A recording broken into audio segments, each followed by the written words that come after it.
Good morning. Please take your seats.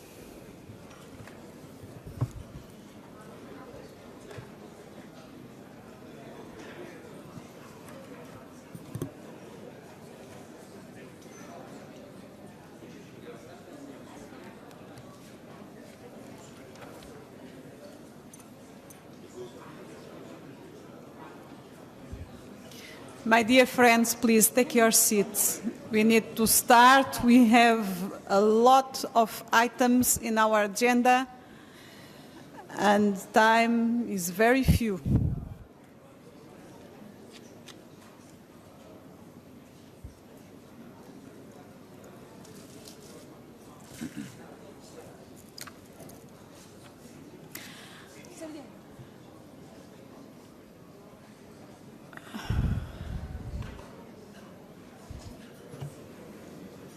I call General Committee on Democracy, Human Rights and Humanitarian Questions to order.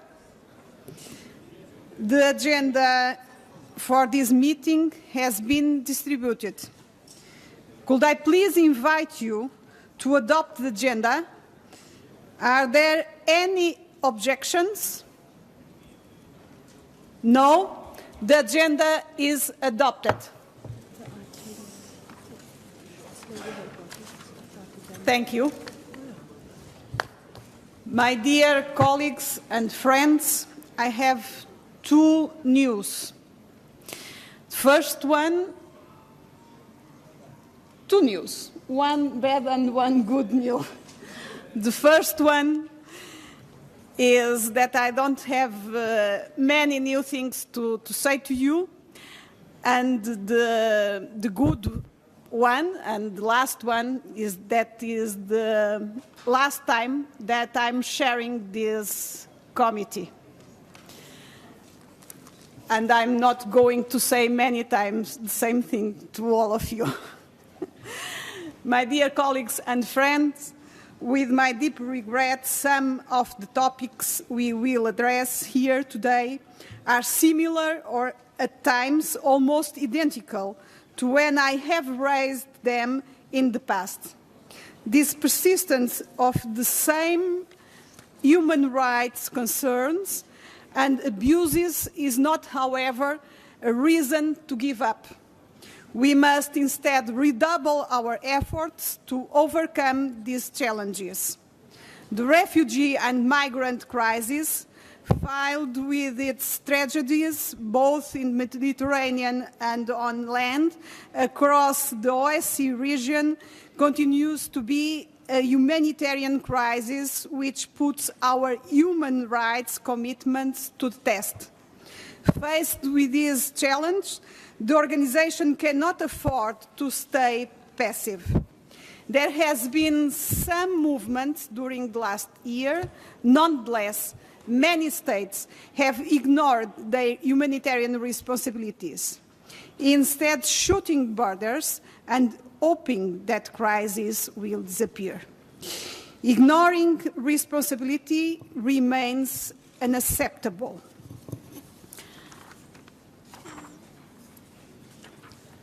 I can tell you that despite enormous efforts by aid workers and in many countries, we are failing in our commitment to promote dignified treatment of all individuals wanting to cross borders. Indeed, many countries have dedicated their efforts to stop individuals wanting to cross borders.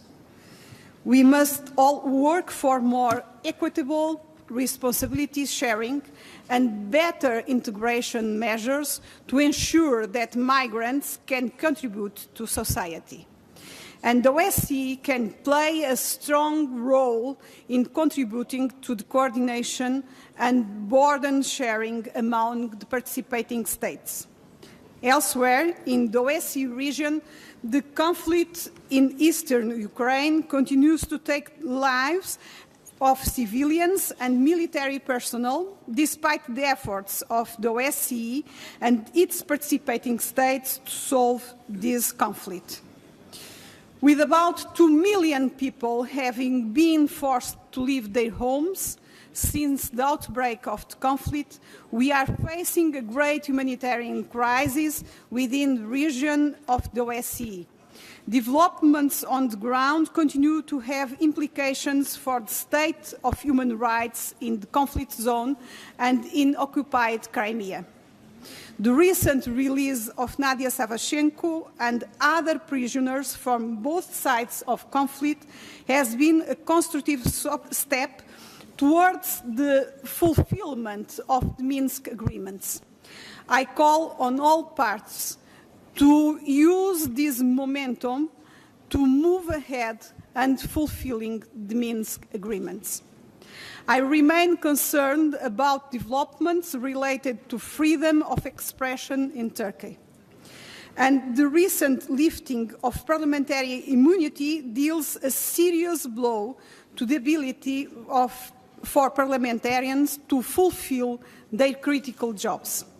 While recognizing the efforts of the United States to close detention facility in Guantanamo, the continued detention of thousands of men, many without trial, remains unacceptable. I call on the United States government to put an end to this approach, but I also call all OSCE countries to work with the United States to find new homes for these detainees. If we take our responsibilities seriously, we must give these men the opportunity to restart their lives. On a more positive note, I welcome developments in Azerbaijan on several occasions in recent months, with the release of human rights defenders, journalists, and political activists. Azerbaijan has taken important steps. I hope that further steps will be taken to create a more permissive legal framework for civil society to function within. The topics I have raised represent some of the most prominent human rights challenges facing our region, but there are many, many more. Most notably, the lack of action in setting human rights standards in the region is visible in the little attention given to the issue of discrimination against the LGBT community, as well as the lack of the renewed commitments for people with disabilities. We cannot allow that OSCE to rest. We cannot allow the OSCE to rest on past successes, as there is still much more to achieve. I stand as a firm believer in the OSCE as an organization and its principles, and I believe that if we are open to constructive dialogue and stand by our commitments, we will be able to continue to improve the state of human rights in the region to the level that our population deserves. Thank you. And in the end of this statement, I would like to say to you that it was a great honor for me to serve this committee along of these 3 years. And I was in the last weeks thinking in a creative way to say to you how grateful I am for your trust and confidence on me. And I'm not a very creative person, but some creative persons from my parliament helped me to find one way to say thank you to all of you in my language. Please.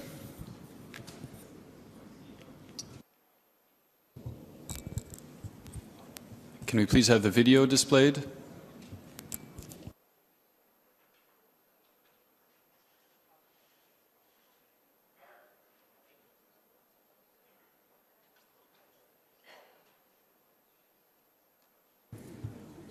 New technologies are always very good when they function, but when they don't function, it's better count with us.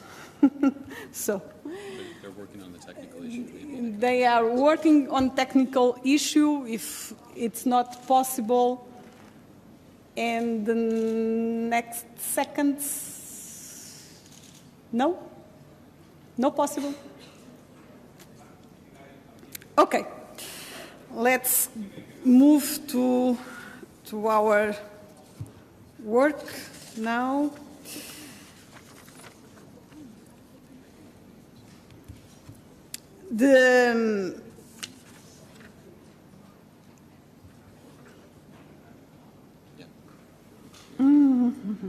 Okay. I must find the steps for what we need to do. It is a pleasure for me, as chairwoman of the committee, to welcome you to this meeting. The committee is staffed by Andreas Baker, Chief of the Executive Office and Clerk from the United Kingdom House of Commons, Guzia McBride.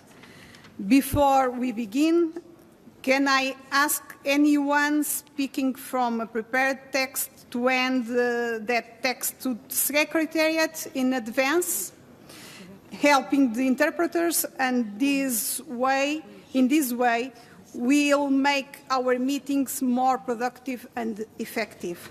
May I remind colleagues that the election of committee officers for the 25th annual session of the Assembly will take place during the committee's final session on Monday, 4th July.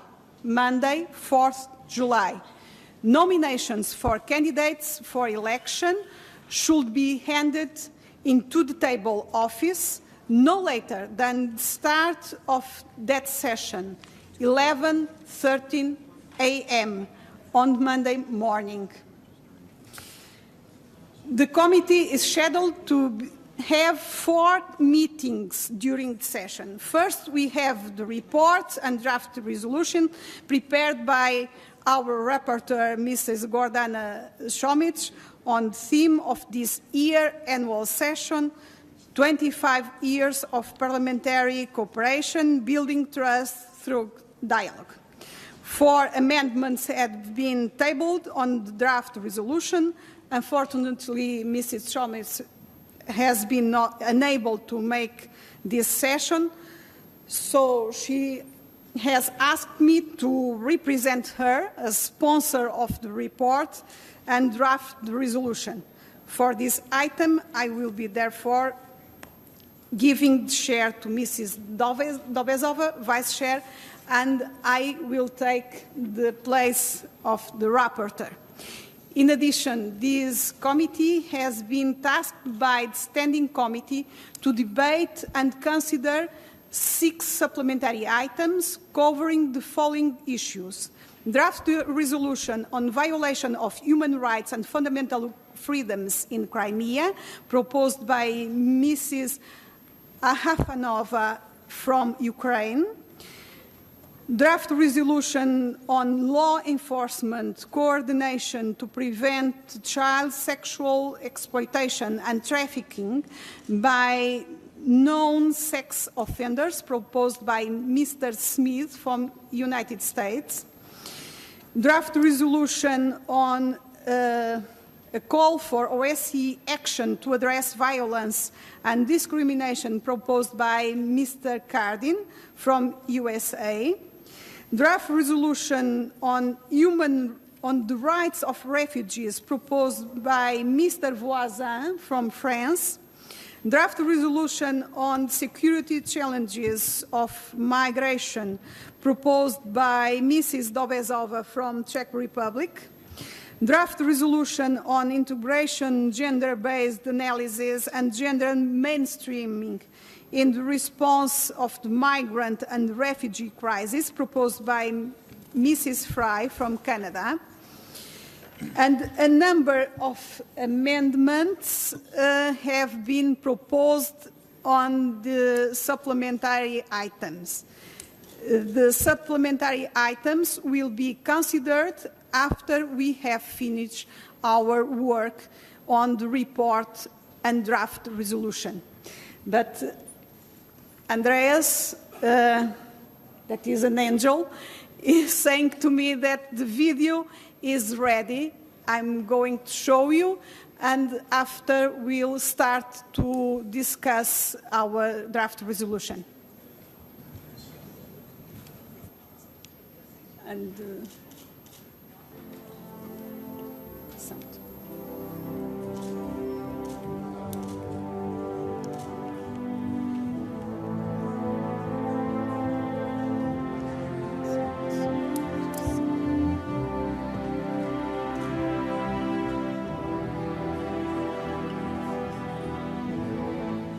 De 2013 até ao dia de hoje, a Comissão de Democracia, Direitos Humanos e Questões Humanitárias enfrentou os mais diversos desafios.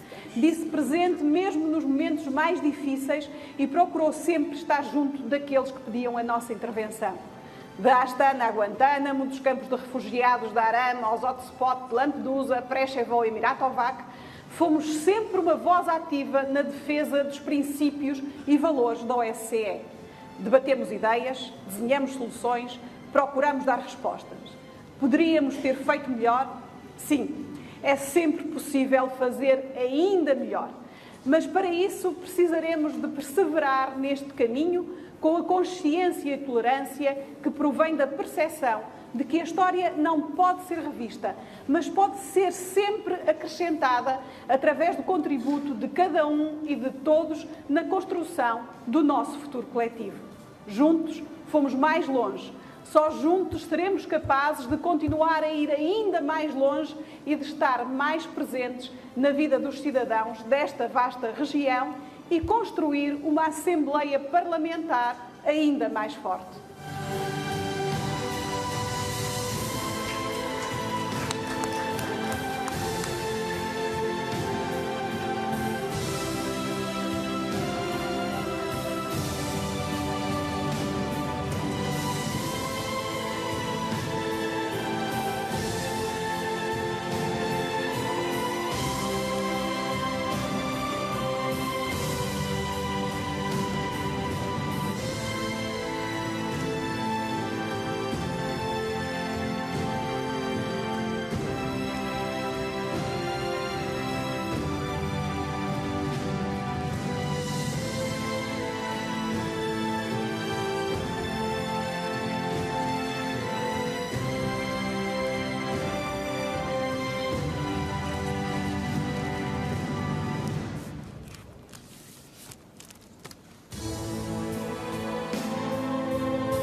So, thank you very much to the staff who helped me along of these 3 years, to the vice chairs, to our rapporteur, and now it's time to give this place. So I'm going to start discussion of the draft resolution.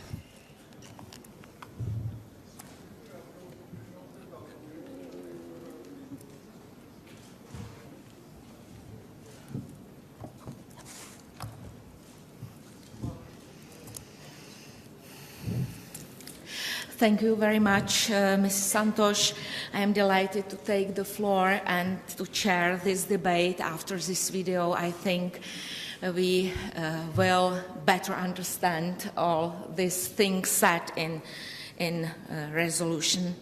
I would now like to give the floor to you, to Mrs. Santos, to present the draft report and resolution on behalf of the rapporteur of this committee, Ms.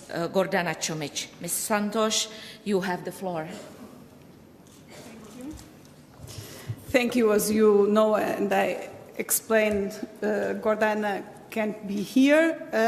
I'm not going to discuss the draft resolution because I'm not the sponsor. The real sponsor of this draft resolution is Mrs. Gordana. Draft resolution has been distributed and was distributed one text explaining the sense of this draft resolution. In these conditions, I think we can start discussing the amendments. I'm not going, of course, when I go to say yes or no, I agree or I don't agree with this amendment, it's my position trying to understand what it was the real spirit of Mrs. Gordana when she wrote this text. And I'm not going to say yes to several amendments that are going to change too much the real sense of the text that she produced, okay? But of course, decision, it's always decision of the Assembly, it's decision of the members of this committee. I don't need to say this. So, you can start. So, can we start debate? Yes. So, thank you. I would like to start debate just now. It would assist me gratefully if any member wishing to speak during the debate could enter his or her name in the register as early in the debate as possible. The floor is now open for debate. The time limit for speeches is 3 minutes. If there are lots of members wishing to speak, I may reduce the time to try to accommodate as many people as possible. I give the floor to Ms. Moore from Canada. The floor is yours. Chers délégués, je vous remercie de me donner l'occasion de prendre la parole. Je me réjouis du caractère franc du rapport de la rapporteuse. J'aimerais dire que je m'intéresse particulièrement aux sections qui décrivent les réactions à l'afflux récent de réfugiés et de migrants en Europe. Peut-être que l'accent est trop mis sur la sécurité. Il est souvent question de l'érection de murs, de fermeture des frontières. Il est facile de comprendre que les gens réagissent avec peur à une situation qui semble un peu échapper à tout contrôle, mais nous ne pouvons pas réagir ainsi. Nous devons nous rappeler que certains pays font face à des situations encore plus difficiles. Quand on prend le Liban, les réfugiés forment 25% de la population. C'est ahurissant, aucun pays de l'OSCE, à l'exception de la Turquie, ne vit une situation semblable. On a le choix. On peut répondre avec compassion à des gens désespérés ou faire en sorte qu'il n'y ait nulle part où aller. Je crois qu'il faut choisir de réagir avec compassion. Le Canada a été bâti par des immigrants et nous voyons la diversité comme un atout. J'ai moi-même des ancêtres qui sont à la fois français et irlandais. On reconnaît la présence de citoyens originaires de toutes les régions du globe, que ces immigrants peuvent aider au développement de notre pays dans tous les aspects, que ce soit du point de vue de l'innovation, du commerce international, de les arts ou même de la politique publique. La diversité apporte des nouvelles idées, des nouvelles façons de faire les choses. Même si notre histoire est très différente de celle des pays d'Europe, étant donné que le Canada est un jeune pays peuplé en grande partie par l'immigration, je pense qu'on peut tirer des leçons de l'expérience canadienne. Bien sûr, l'histoire du Canada n'a pas toujours été reluisante en matière d'immigration. Il n'y a pas si longtemps, le Canada rejetait les immigrants qui n'étaient pas blancs, mais les choses ont changé depuis. En 2031, plus de 30% de la population appartiendra à une minorité visible et environ le même pourcentage n'aura pas pour langue première l'anglais ou le français. Nos langues officielles. La diversité religieuse aussi va en augmentant et nous célébrons cette diversité. Le Canada a décidé de travailler fort pour veiller à ce que les immigrants soient bien intégrés et puissent profiter de débouchés économiques et risquent bien sûr des problèmes à régler. Et il y a toujours place à l'amélioration, mais nous sommes fiers de nos réussites dans le domaine. Je crois que la prochaine étape sera à travailler davantage pour que les femmes immigrantes soient mieux intégrées, alors qu'elles ont souvent tendance à rester davantage à la maison, dans le foyer. Il va falloir faire un effort particulier pour tendre la main aux femmes immigrantes et les intégrer. On ne fait pas face aux mêmes afflux de réfugiés et de migrants clandestins que l'Europe. Cependant, le Canada s'est engagé à accueillir... Sorry, I must kindly to ask you to stop your speech because the time is over. Thank you. The next speech is Mr. Hajiane from Cyprus. The floor is yours. Thank you, Madam. The secularization of the refugees crisis has been reflected in states raising fences at the expense of Greece and Italy in particular. The response to the tremendous challenges can be no other than unity and solidarity, and a fair share among EU member states regarding the resettlement of and financial assistance for refugees. This must prevail against politics, populism and xenophobic rhetoric for the sake of the Union's very existence.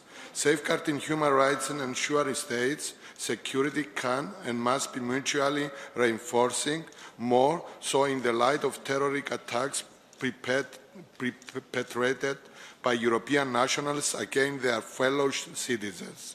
Ghettos in Europe, which replicate the lifestyle of migrants' original homelands, stress how urgent effective integration policies are.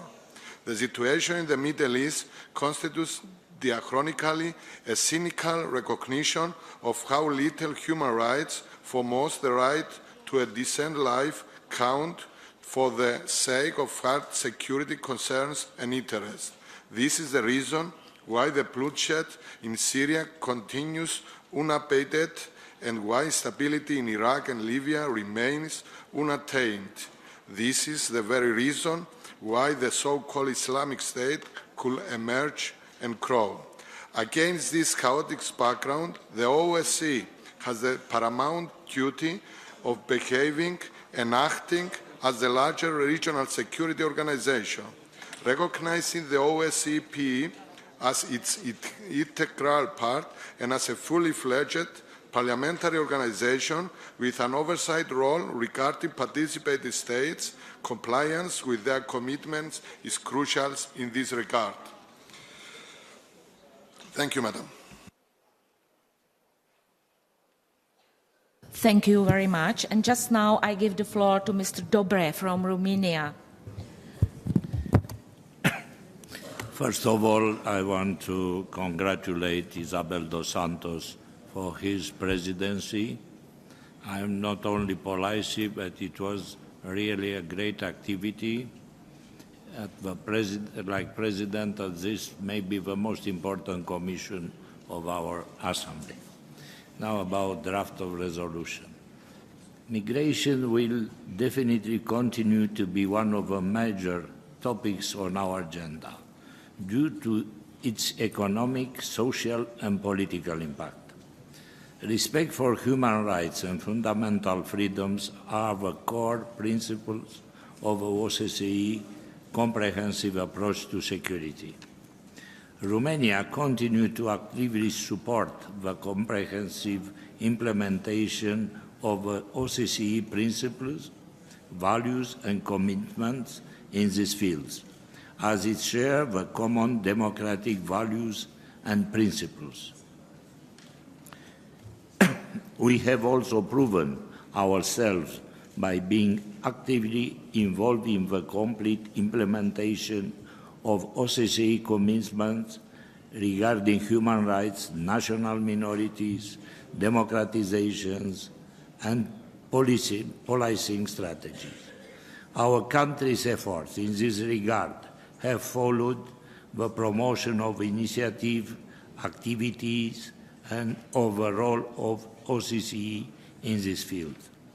I would like to stress the importance of a balanced approach for the resolution of the current migration crisis.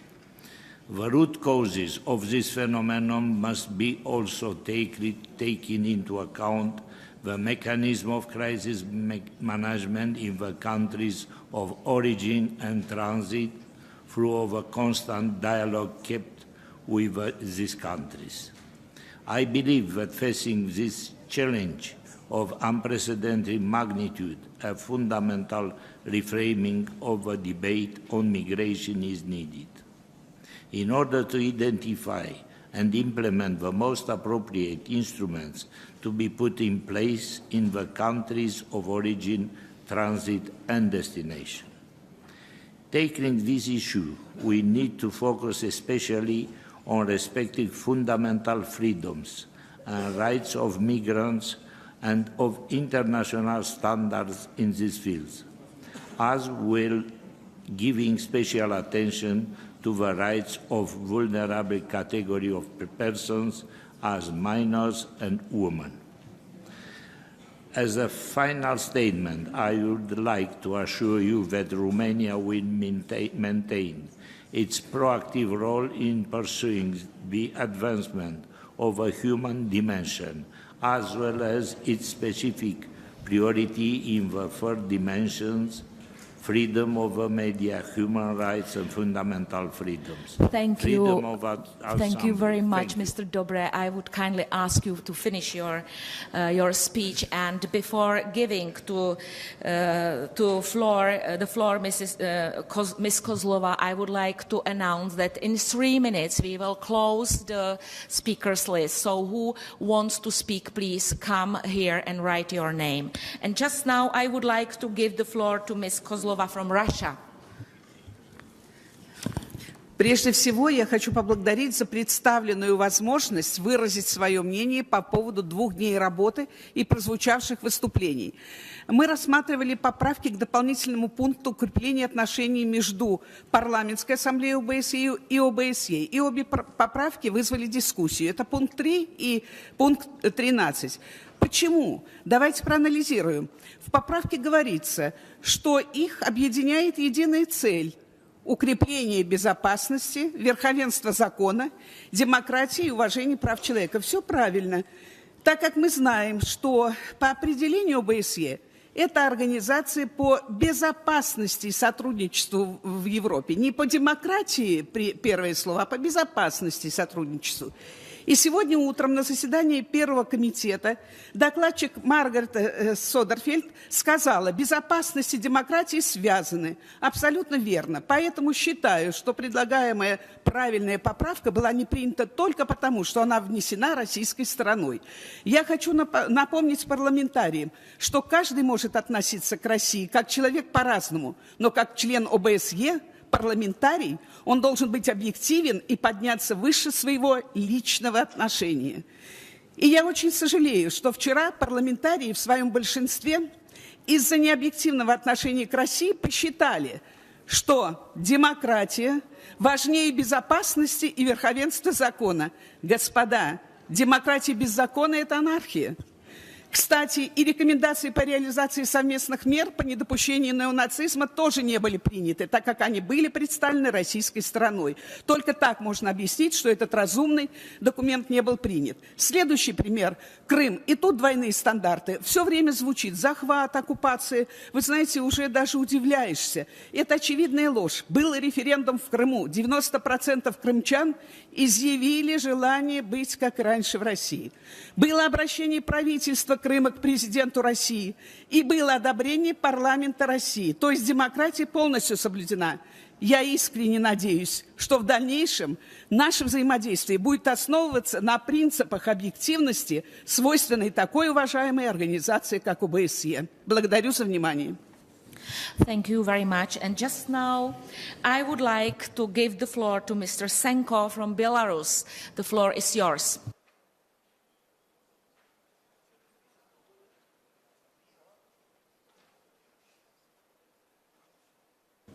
Once again, I would like to call Mr. Senko from Belarus to start. He is not here, so I would like to ask to give the floor to Ms. Muradova from Azerbaijan. The floor is yours. Уважаемая госпожа Сантуш, большое вам спасибо за трогательный ролик, отражающий вашу кропотливую и важную деятельность за предыдущие 3 года.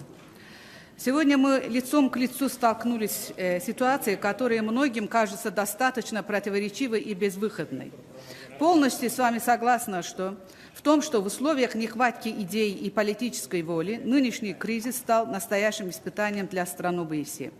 С одной стороны, мы декларируем, что существующие международные и региональные организации и многочисленные институты, механизмы совершенствуются, расширяются и охватывают все больше проблемных сфер. С другой же стороны, мы вынуждены особо отметить отсутствие оперативности и действенности этих механизмов и неспособность справиться не только с вызвавшими кризис проблемами, но и ликвидацией его последствий.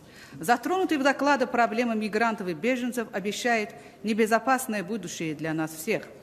Это уже проблема не только для них или их стран. Это превратилось в глобальную проблему безопасности. Нас должен волновать вопрос, насколько правильно странам с самой сильной и долгой историей демократии, думая только о своей судьбе, оставить этих людей на произвол времени и положения. Является ли выходом из положения закрытия границ возведение стен?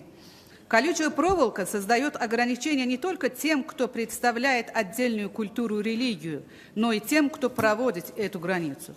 Таким образом, мы делим у себя пространство с лагерями, лишившихся всех прав мигрантов и беженцев. Этот кризис может создать предпосылки прежде всего для нарушения общественно-политической стабильности, усиления радикальных тенденций, превосходства национализма над либерально-демократическими ценностями, новой угрозы от террористических актов и без того уже хрупкой безопасности. И важно создать коллективную меру для устранения такого рода предпосылок.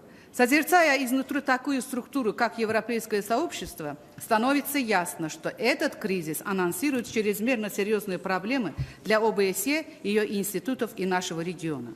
До кризиса беженцев, участвующие в предвыборном марафоне политические партии некоторых стран, их лидеры, которые до кризиса жили спокойной, беззаботной, экономически обеспеченной жизнью, соперничали друг с другом в плане определения судеб народов, руководствуясь нарушением в этих странах прав человека, наличием коррупции и преступности. Сегодня у этих же людей сотен тысяч миллионов беженцев, женщин, детей, стариков, инвалидов, нет даже минимальных условий для жизни. Сейчас они на границах государства этих же политиков терпят избиения, оскорбления, пытки и давление. Как ярые преступники, они ограждаются колючей проволокой. Я обращаюсь к этим политикам. Это те самые люди, права которых вы хотели защитить. Miss Muradova, I Они ищут must спасения, interrupt you. стучатся вам Sorry. в дверь. The Вы time откроете is для них over. эту дверь или укажете на нее. Thank you. Спасибо вам за Thank внимание. you for finishing your speech. Thank you very much. And just now I would like to give the floor to Mr. Kustavletov from Kazakhstan. The floor is yours. Спасибо. Уважаемые депутаты, дамы и господа, Как отмечено в докладе госпожи Комич, в наши дни в условиях глобальных конфликтов ОБСЕ переживает сложный период кризиса и политической воли. Все большую тревогу и озабоченность у мирового сообщества вызывает ситуация в сфере межнациональных и межрегиональных отношений. В этих сложных условиях нам необходимо сконцентрировать усилия и работать с наработанными механизмами, используя весь опыт, накопленный государствами-членами ОБСЕ. Как известно, Казахстан – это евразийская страна, находящаяся на стыке различных цивилизаций. В стране, где проживают представители более 100 этносов и 18 конфессий, создана собственная уникальная модель общества, межэтнического и межконфессионального согласия, известная и признанная во всем мире как казахстанский путь. На фоне возникающих в мире межэтнических и межконфессиональных конфликтов уникальный опыт Казахстана становится востребованным на глобальном уровне.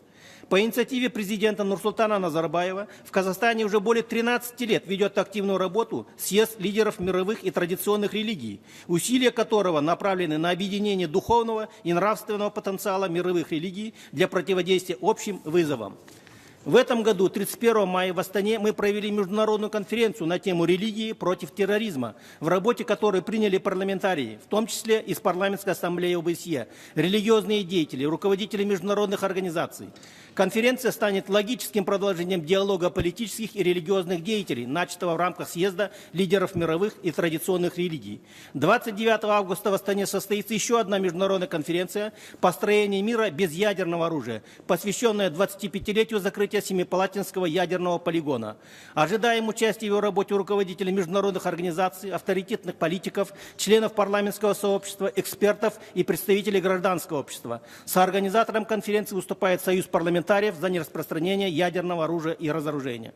Важной темой конференции станет развитие идей по укреплению глобальной безопасности, выдвинутых президентом Казахстана в манифесте «Мир 21 век». В манифесте содержится призыв ко всему человечеству поддержать глобальную безопасность и стабильность. Данный документ приобрел статус официального документа Генеральной Ассамблеи и Совета Безопасности ООН. С ним вы можете ознакомиться в фойе, он разложен. Благодарю за внимание. Thank you very much for your speech. And just now I would like to call Mr. Azoparde from Malta to start his speech. Thank you, Madam Chair. Over the past last years, the pleas for international attention to the harsh realities of irregular migration, which we are experiencing, remained unheeded. We are nowhere close to resolving the multifaceted phenomenon of migration.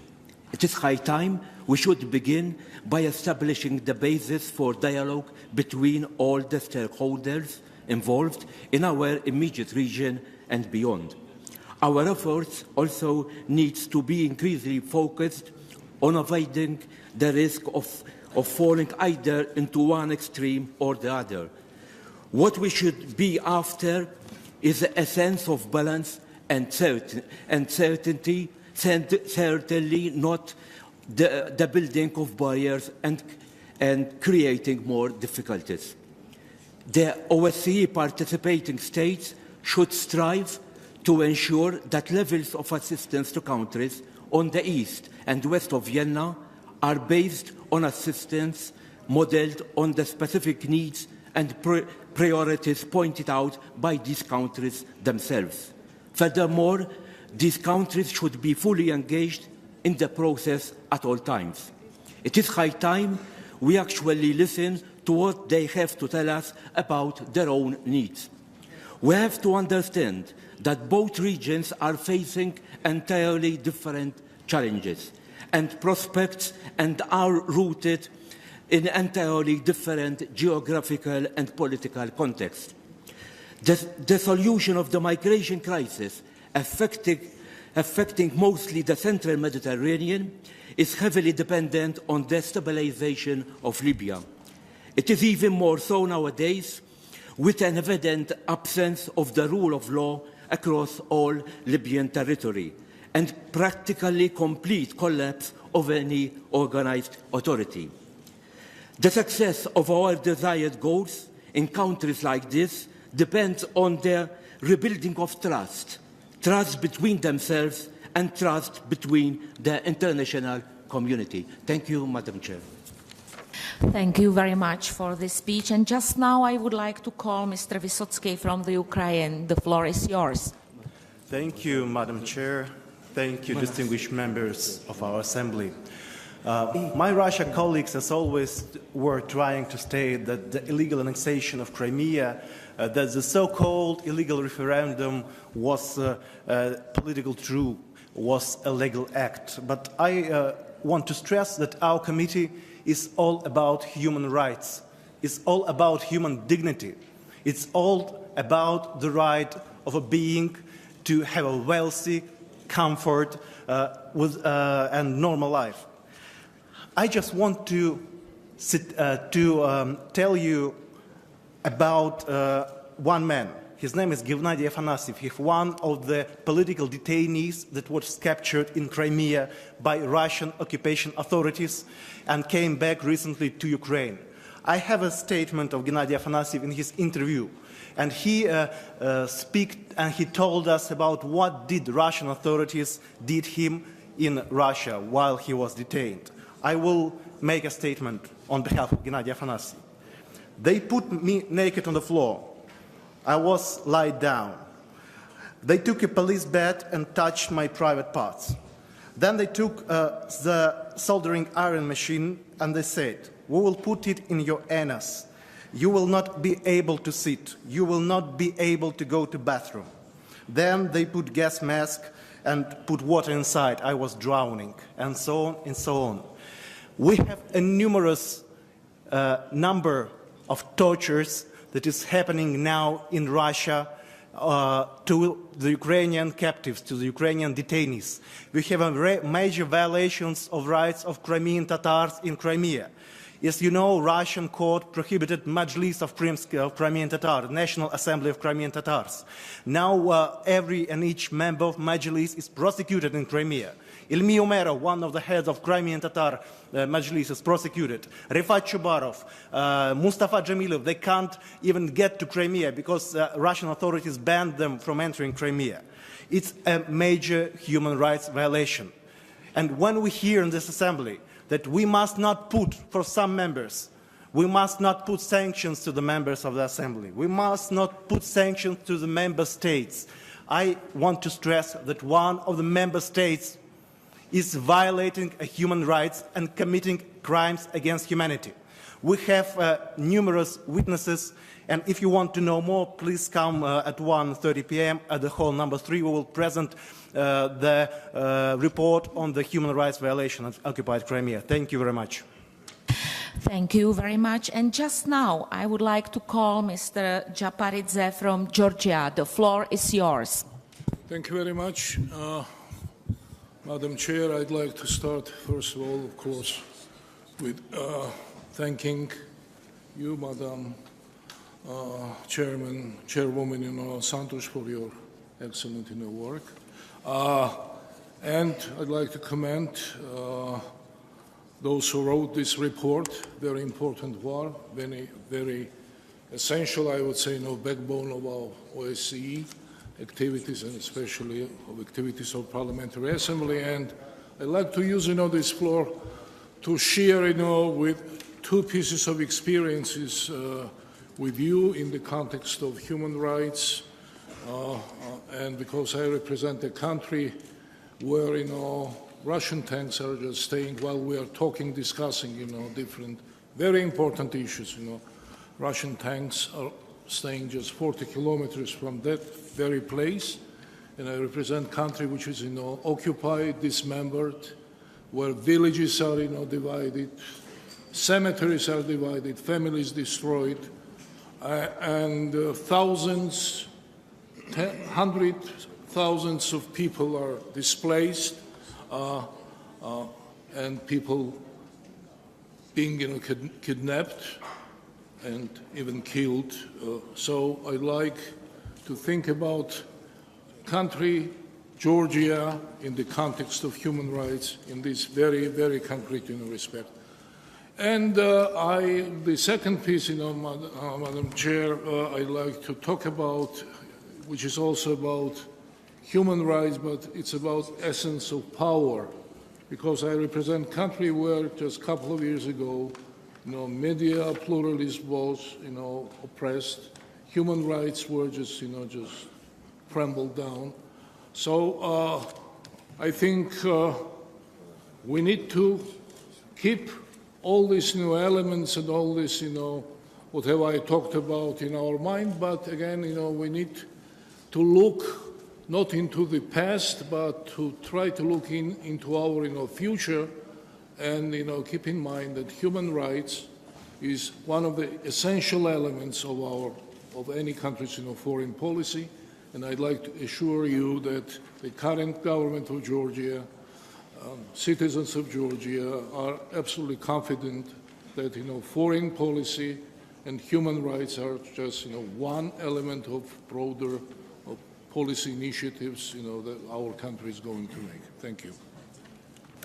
Thank you very much. And just now, I would like to call Mr. Bekkevold from Norway. The floor is yours.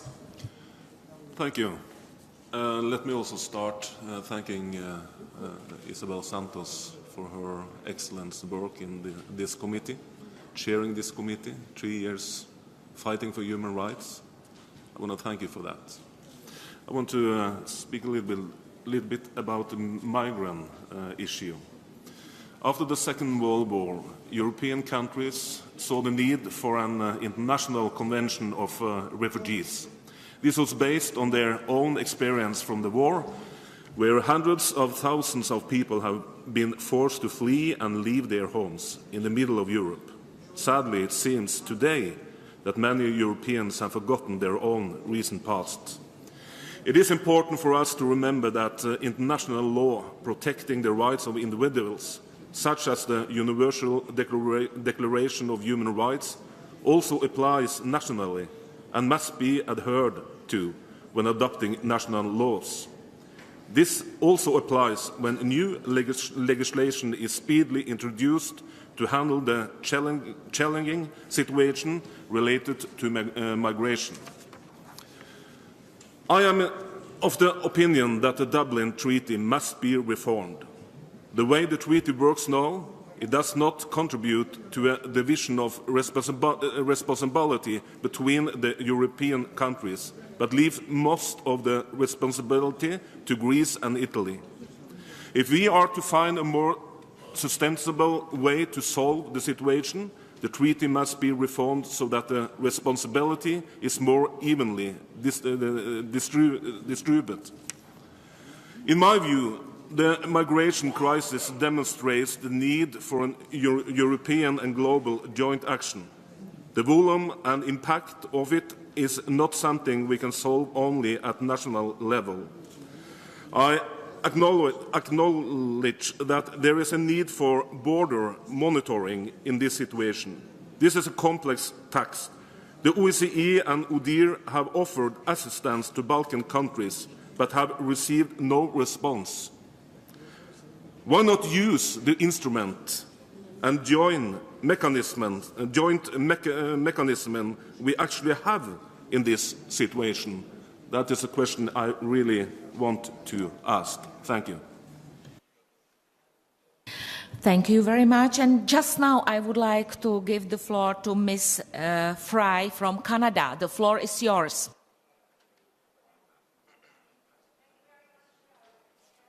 I want to first congratulate Isabel Santos on what is once again another excellent report. She has spent 3 years standing up and being a strong advocate for human rights and for humanitarian values in the OSCE. So I want to thank her for all of her hard work. I also wanted to say that I understand, coming from Canada, it is a little different. And I know that I don't want to speak out of turn and suggest that we have the answer to everything.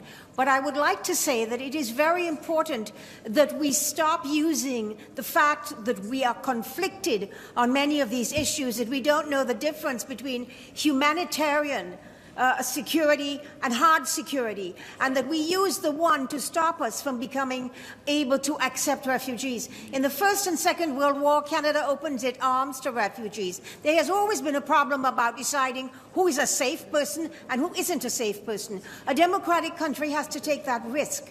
But I think that it's very important that we do not allow ourselves to hide behind this anymore. This is a time for the OSCE. We have seen over the years that we have brought forward in Lisbon, in Sofia, in all of these areas, strong statements about humanitarian crises and about refugees and the ability for people to flee who in many instances are our common enemy, and to be able to take them and integrate them into our societies.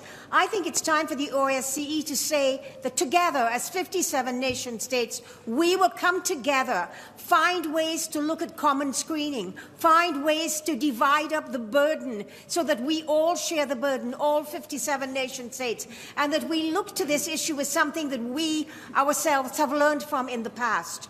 I think that we can no longer hide and say that a humanitarian crisis is something that we are afraid to deal with because we're afraid of security issues. We need to find a balancing mechanism to that. Together, we can do this. Together, we can have common laws, common screening, common rules, but together we can accept that we will take quotas of refugees and that we will deal with this in a managed way.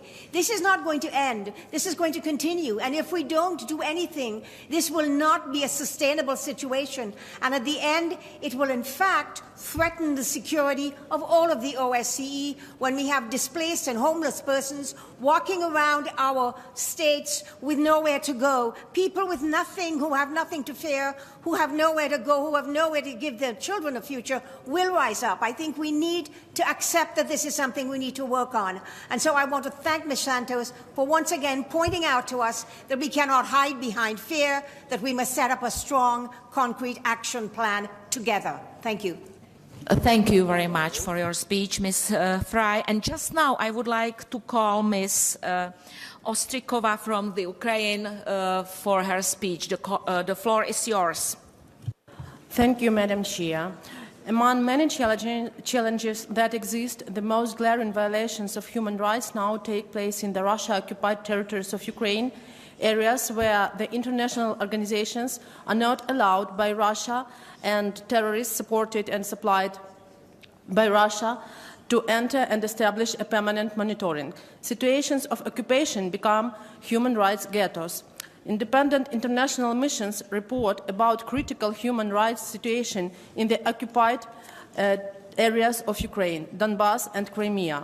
Murders, torture, enforced disappearance, illegal detention, repressions against national minorities, persecution of journalists and pro-Ukrainian activists are the most widespread human rights violations in the illegally occupied Crimea and Donbass, which are not controlled by the government of Ukraine now.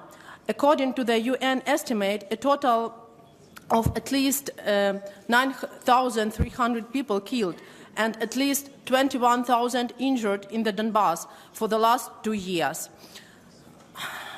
The Ukrainian people continue to suffer from war. Even yesterday, Russian occupation forces twice shot at Ukrainian military positions from prohibited weapons. Every day, people are dying. This is the way the Russian Federation implements Minsk agreements. The situation is marked by impunity for the offenders, and Russia, as the state occupier, bears full responsibility for these violations and for the failure to stop them. Our organization should show persistence in addressing the systemic human rights violations in the situations of occupation and ensuring international monitoring there. We highlight that the current threats to human dignity and security in the OSCE region have to be duly reflected in the decisions of the Parliamentary Assembly annual session and taken into account in the activities of the Assembly's Third Committee. We call on the OSCE to give immediate attention to the reports of torture against the Ukrainian citizens, political prisoners in Russia, and serious violations of their rights to a fair trial, as well as to facilitate their immediate release in line with the OSCE resolution on abducted and illegally detained Ukrainian citizens in Russia. The OSCE must also ensure effective monitoring of implementation by Russia of the Assembly's resolution on clear, gross and uncorrected violations of Helsinki principles, OSCE commitments and international norms by the Russian Federation. At the end of my speech, I would like to express my and all and all of Ukrainians' gratitude and to say thank you to OSCE and to its Parliamentary Assembly for their work regarding the release of Kremlin prisoner Nadia Savchenko. Another prisoners of Kremlin are also waiting for our immediate reaction. Sorry to interrupt Thank you very much. I would kindly ask you to finish your speech. Thank you very much. And just now I would like to call Ms. Henriksen from Norway. The floor is yours.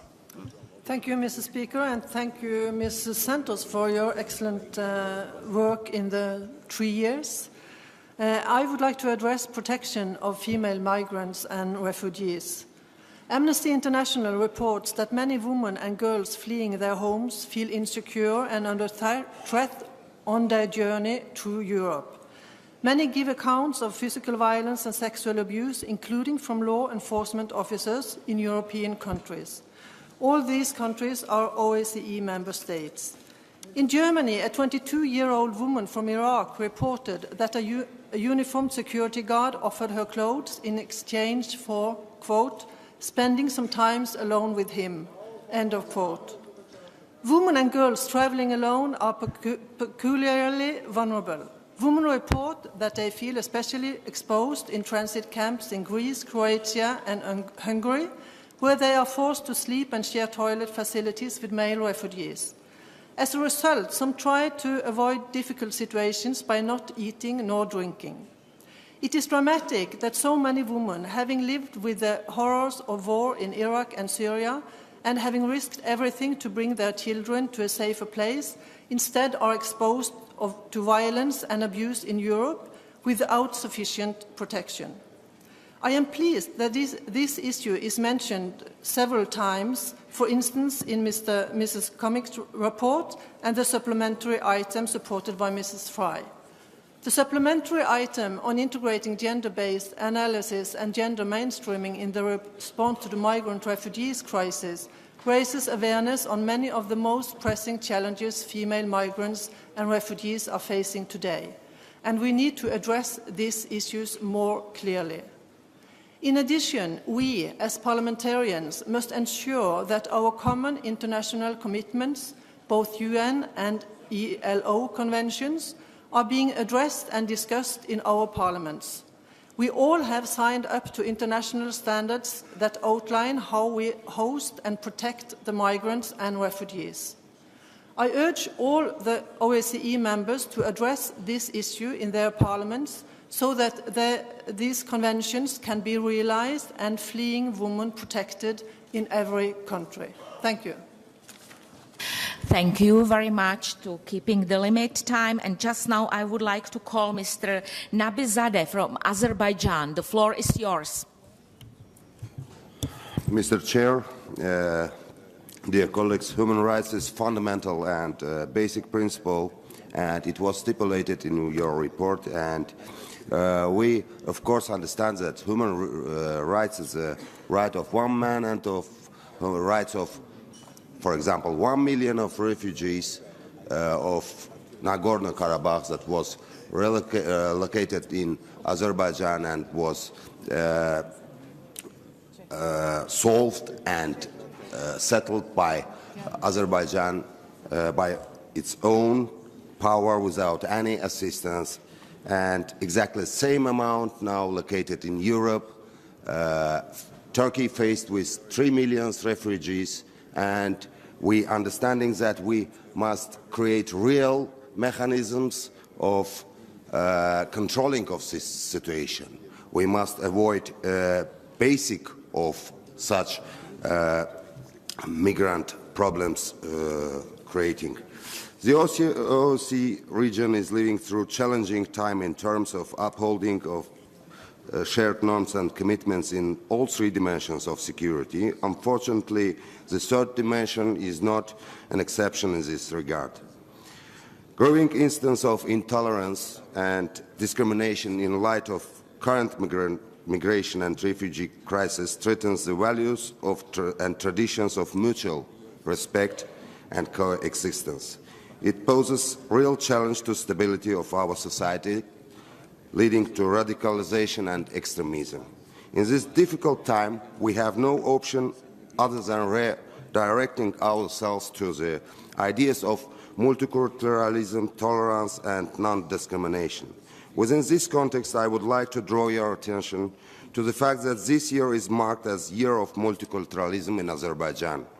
We in Azerbaijan, the spirit of dialogue and mutual respect among the communities with different ethnic, religious, or linguistic identities. And it's not just a slogan for us. It's a way of life that we work to further promote in all layers of society. In this framework, I commend the decision, the Office of Democratic Institutions and Human Rights to choose Baku as the venue for the event on inter-religious dialogue this year.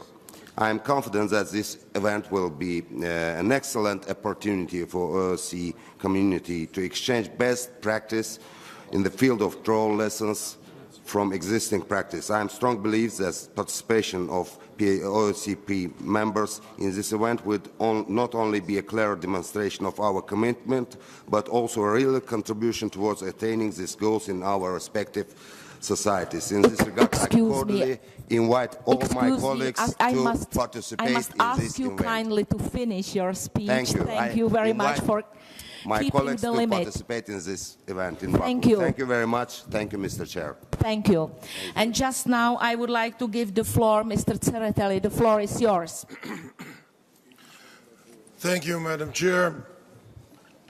I'd like to start with the words of appreciation to you both, and especially, of course, our good friend and colleague, Isabel Santos. I'm absolutely confident that Isabel will continue her work in this assembly very actively as she did 3 years. And we always appreciate the comprehensive and very well designed and oriented reports and resolutions which was introduced by her and Irina Dobesova and other colleagues. And I'd like to mention that it's not only words there, but beyond this, it's a tireless work in different regions, in different affected areas, as far as you need information always from the first hand, and you did it always very actively and effectively. Of course, you can't capture everything and cover everything, but there are priorities. And I'd like to say that even in this report, of course, we have prioritized several directions, which it was before, for instance, in other reports, mostly about human rights in political field also, because you touched several times the rights of political prisoners and politically motivated and sentenced people, and you did a lot to help them to enjoy their rights there, and sometimes with very good results in cooperation with several governments in the OSCE area, which is a very good sign. But the problem is still I think, exists, and it's problematic in the region. Of course, the main focus on refugees and migrants, and it's especially when we are talking about the waves of migrants all over the world, how we can defend their rights, how we can defend their rights to live decently. And people and politicians who are from the countries where territories are occupied, and mostly, unfortunately, it's occupied by one country, Russia, it's Ukraine, it's Georgia. We know all the deepness of the tragedies of people there. And I'm not talking about the small things which related their everyday life, but there's a huge amount of problems with their rights and basic rights, even to live. Because I'd like to recall recently assassination of my compatriot, the refugee displaced person from Abkhazia at the ABL. It was a very cynical murder. So, and I'm finishing, so we have to unite our forces because the challenge is huge, and only with our joint forces we can improve the situation. Thank you. Thank you. Thank you very much for your speech. And just now I would like to give the floor to Mr. Harashenko from the Ukraine. The floor is yours. Уважаемые делегаты Парламентской ассамблеи ОБСЕ, я как член украинской делегации хочу повторить тот факт, что Российская Федерация уже в продолжении более 2 лет продолжает незаконную оккупацию полуострова Крым, а также незаконную оккупацию части территории Донецкой и Луганской областей Украины. Сегодня здесь представитель Российской Федерации сказал о том, что нет никакой оккупации, что Российская Федерация всего лишь выполняла чаяние народа Крыма. Я хочу напомнить членам российской делегации, а также всем участникам нашей встречи, о том, что 4-й пункт заключительного акта соглашения в Хельсинки в 1979 году, который был подписан Советским Союзом, правонаступником которого является Российская Федерация, говорит о следующем, что государства-участники будут уважать территориальную целостность каждого из государств-участников. В соответствии с этим они будут воздерживаться от любых действий, несовместимых с принципами Устава Организации Объединенных Наций, не будут предпринимать действий против территориальной целостности, политической независимости или единства любого государства-участника, в частности от любых таких действий, представляющих собой применение силы или угрозу силы. Российской Федерацией были грубо нарушены все международные договора, в том числе акт Хельсинской конференции. И продолжаются нарушения прав человека в Крыму и на Донбассе, в том числе прав крымско-татарского народа, которого лишили права на то, что они имели свой собственный легитимный орган коллективного самоуправления Крымский Меджлис. Мы призываем парламентскую ассамблею ОБСЕ решительно осуждать действия России по нарушению прав человека в Крыму и на Донбассе. Спасибо. Thank you very much. And just now, because we have 6 people left, I would like to call Ms. Win Buchler from Austria. The floor is yours. Vielen Dank, Frau Vorsitzende. Sehr geehrte Frau Santos, danke für Ihre einleitenden und sehr offenen Worte. Danke für Ihre Arbeit der letzten 3 Jahre. Das Potenzial der Parlamentarischen Versammlung ist ein großes, keine Frage. Und wir sind doch die Repräsentanten und Repräsentantinnen von Demokratie und Rechtsstaatlichkeit und die Bewahrer und Bewahrerinnen des Friedens, aber auch zuständig für die Einhaltung und Wahrung der Menschenrechte in ihrer Universalität. Und das ist auch wichtig dazu zu sagen, die Menschenrechte immer in ihrer Universalität. Wenn Demokratie tatsächlich ein wichtiges Instrument ist, und davon bin ich überzeugt, ist auch, glaube ich, noch einmal Kofi Annan hier zu nennen, der ja Demokratie so definiert hat, dass sie auf 3 Säulen basiert, nämlich auf Friede und Sicherheit, auf Rechtsstaatlichkeit und auf nachhaltige Entwicklung. Und wenn uns als Parlamentarier und Parlamentarierinnen diese 3 Säulen tatsächlich wichtig sind und diese 3 Säulen auch ernst genommen werden, dann braucht es auch eine dementsprechende Umsetzung. Die gilt für eine nachhaltige und positive Lösung der Flüchtlingsbewegung in unseren eigenen Ländern, keine Frage, aber auch für die Beendigung von Fluchtursachen. Und wenn wir über Flüchtlingsbewegung sprechen, dann haben wir auch immer über Fluchtursachen zu sprechen. Jeder von uns, der mit Flüchtlingen arbeitet, der Flüchtlinge nicht nur politisch, sondern auch persönlich betreut, weiß, ob der Situation in den Krisen- und Kriegsgebieten. Jeder von uns, der auch in seinem politischen Mandat schon mal in einem Flüchtlingslager war rund um Syrien, weiß ob des Elends und der Not vor Ort. Gerade eben auch die Situation von Frauen und ihren Kindern angesprochen, auch anschließend an die Wortmeldung der norwegischen Kollegin. Das heißt, humanitäre Hilfe ist essentiell. Es braucht die finanzielle Unterstützung der UN-Organisationen von unseren Staaten. Es braucht hier die Nachhaltigkeit. Es braucht aber hier genauso endlich den klaren Schulterschluss zur Beendigung des Kriegs.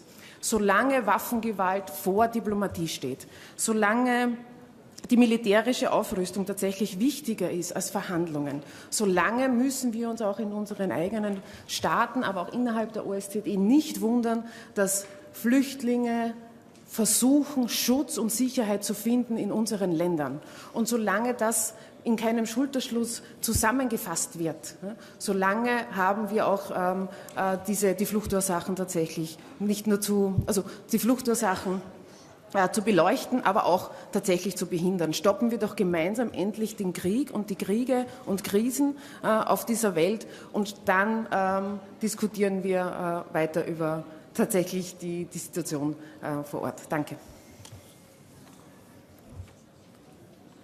Thank you very much for your speech. And just now I would like to call Mr. Smith from the USA. The floor is yours. Thank you very much, Madam Chair. First, on behalf of the U.S. delegation, let me thank Isabel Santos for her long and distinguished service at the helm of this very important Human Rights Committee. Thank you, Ms. Santos, for that leadership. I would like to note that even though the Third Committee will consider a supplementary item on Crimea, the rapporteur's draft resolution ought to have focused, at least in part, on Russia's illegal 28-month-old occupation. Russia's illegal occupation of Crimea remains the most flagrant breach of OSCE principles since the signing of the Helsinki Final Act.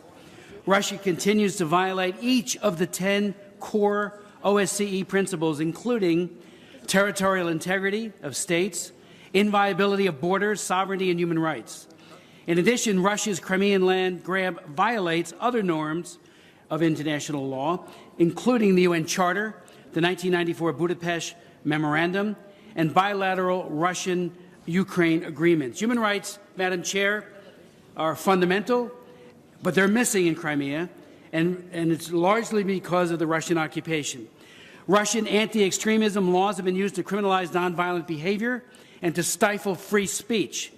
The majority of victims have been Crimean Tatars, as well as ethnic Ukrainians and others who oppose Russia's occupation and who have been subjected to killings, kidnappings, torture, illegal detentions, harassment, and intimidation.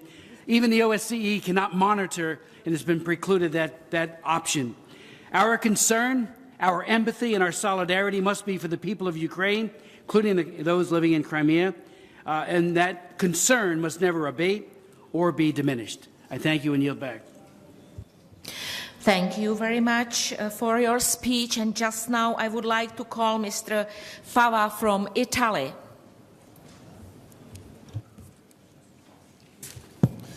La ringrazio, Presidente.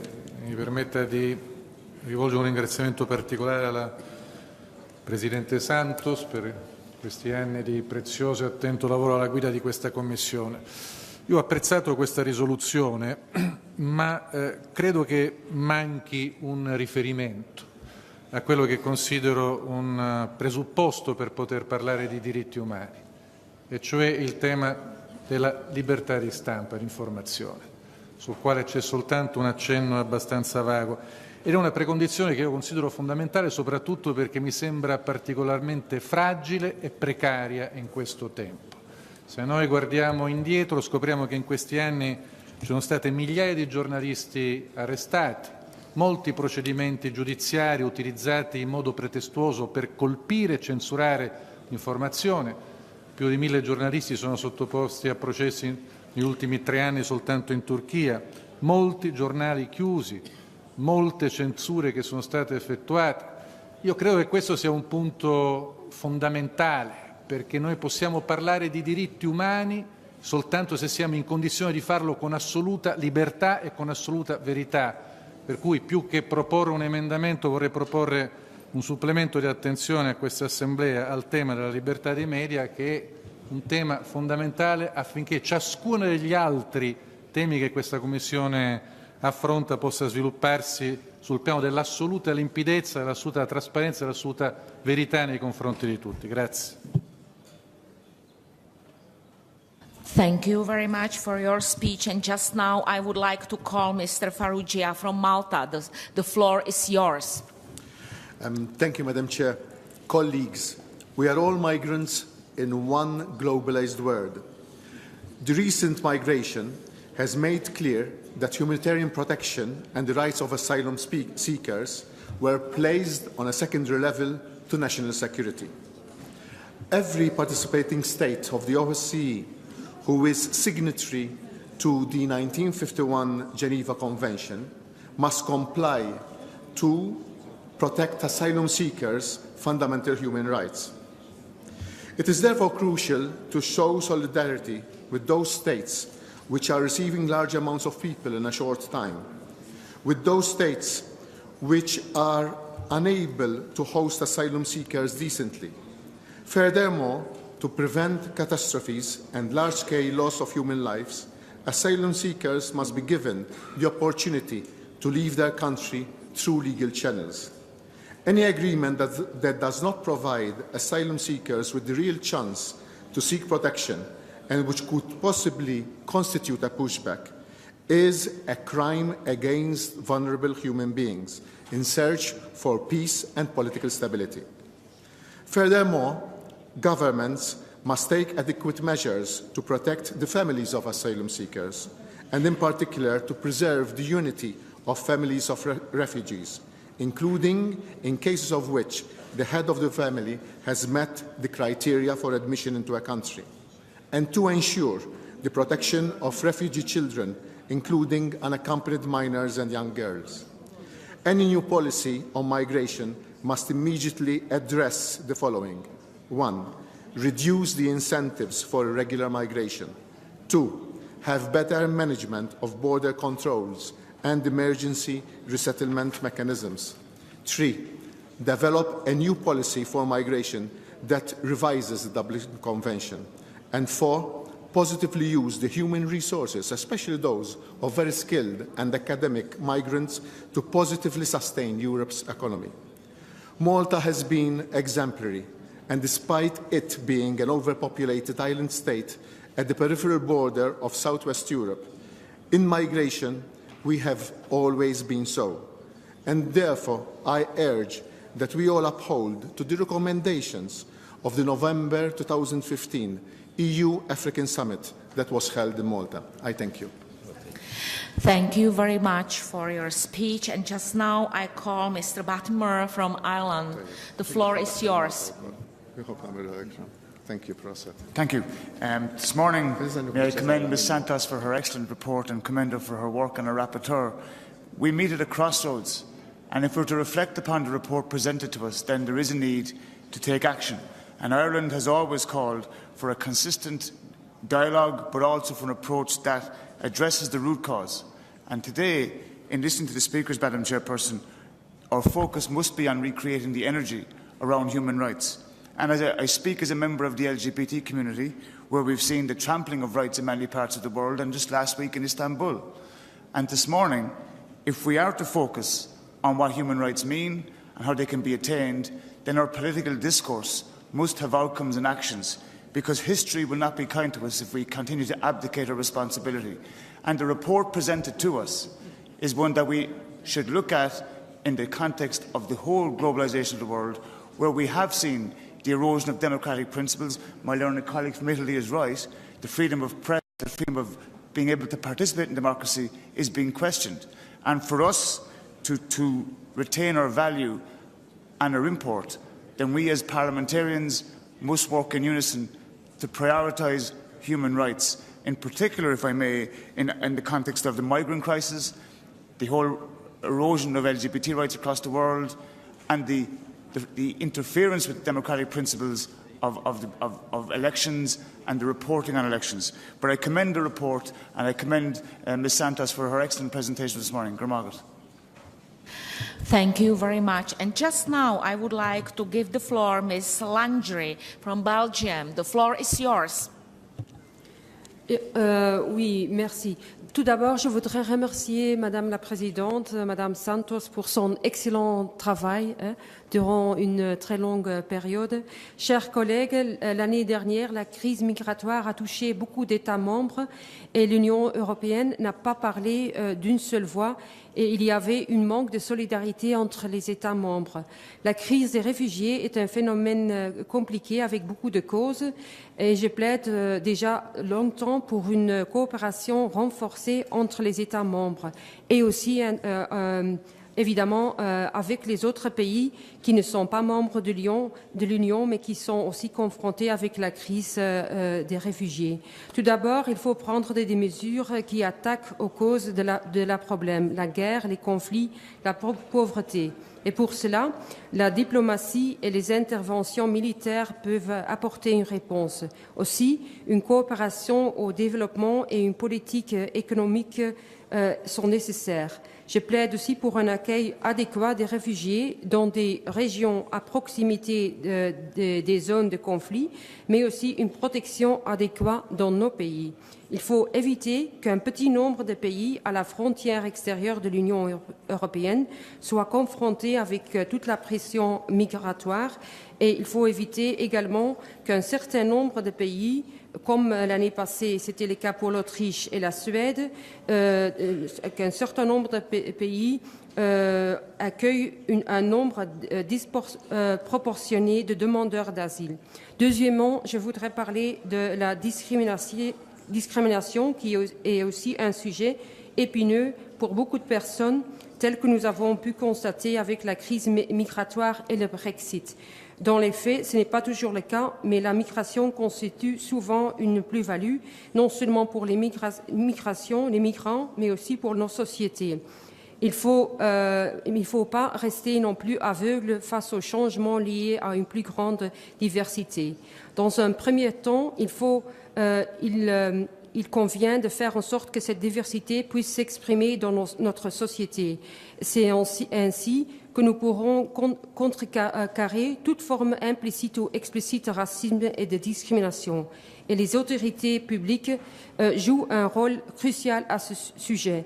Ils doivent expliquer les raisons pour lesquelles des populations migrent et les raisons pour lesquelles nous avons aussi parfois besoin de cette migration. Une politique ferme, antidiscriminatoire et antiraciste constitue déjà un grand pas en avant, mais il faut aussi demander des efforts des migrants. L'intégration est essentielle pour arriver à une société plus harmonieuse. C'est pourquoi il faut prévoir des cours d'intégration. Really sorry to interrupt you, oui, the time is over. Thank you for accepting the time. Thank you very much. Thank you. And just now, I would like to give the floor, Mr. Goser from Turkey. The floor is yours. My Italian colleague mentioned about impressed journalists in Turkey. As in all USB countries, the journalists are not immune of crime. There is no imprisoned journalist in Turkey. The vast majority of persons referred as detained journalists in Turkey are charged with serious offenses, and such as being a member of or aiding armed terrorist organizations. If the case files of such persons whose trial have been concluded, sentenced or pending trial are examined, it will be observed that none of them are being tried for journalistic activities. Thank you. Thank you very much. And just now, as the last speaker, I would like to give the floor Ms. Isabel.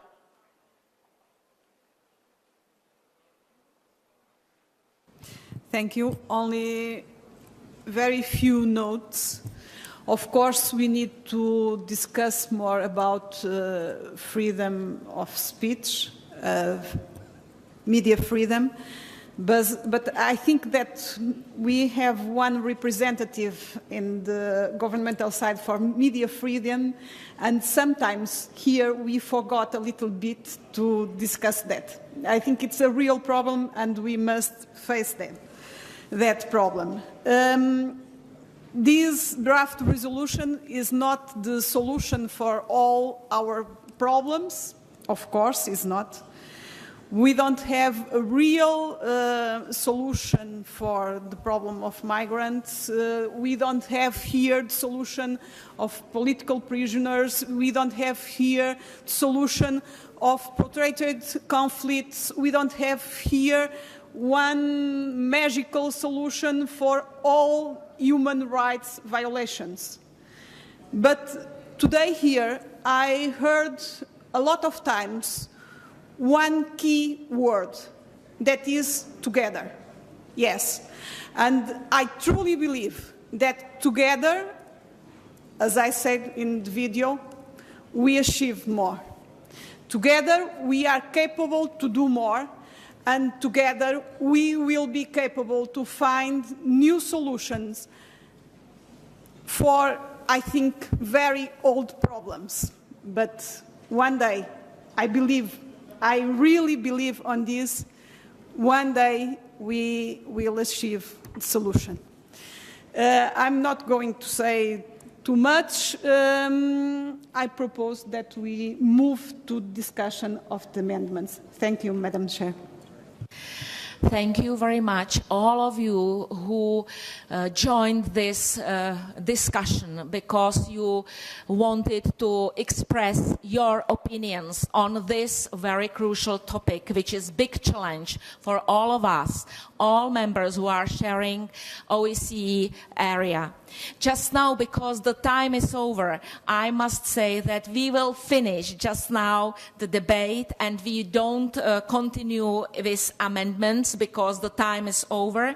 Thank you very much, and we will continue the consideration of amendments to the draft resolution, supplementary items at our next meeting at 11:30 tomorrow. Thank you very much for your attention.